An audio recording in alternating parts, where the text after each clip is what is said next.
Hello everyone, welcome to Rajeshwari Academy. Today we are going to see how we can count the total number of squares. तुम्हाला competitive exams मध्ये विचारलं जातं की total number of squares किती असणार आहे एखादा फिगर देऊन. ओके, सो कसं आपण काउंट करणार आहोत. सपोज एक्झाम्पल वी हॅव, आता हे रेक्टँग्युलर थोडंसं शेप दिसतोय, कन्सिडर करा all these are squares. Okay, तर काय करायचं आहे, टोटल नंबर ऑफ स्क्वेअर्स आपण कसे फाइंड आउट करू शकतो. See what we have right now, 1 2 3 and 1 2 3. So this is a grid of 3 by 3. काय आहे आपल्याकडे, 3 by 3 चा हा ग्रीड आहे. सो कसं कॅल्क्युलेट करणार आहोत आपण, 1 2 3, 1 चा स्क्वेअर घ्यायचा आहे, 2 चा स्क्वेअर घ्यायचा आहे आणि 3 चा स्क्वेअर घ्यायचा आहे.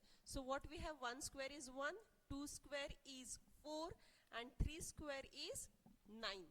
ह्या सर्वांची करायची आहे आपल्याला addition. 9 plus 1 is 10, 10 plus 4 is 14. So total number of square ह्या फिगर मध्ये किती असणार आहेत, 14. सपोज आपल्याकडे जर ग्रीड दिलेली असेल, example 1 2 3 4 5 by 5.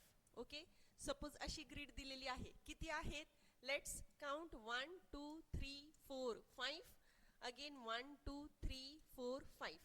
This grid is of 5 by 5. Okay, we have a grid of 5 by 5. So what is the total number of squares? We have 1 2 3 4 5. Let's take the square of all these numbers. 1 square is 1, 2 square is 4, 3 चा square काय आहे, 3 3 are 9, 4 चा square आहे, 4 4 are 16, 5 चा square आहे, 5 5 are 25.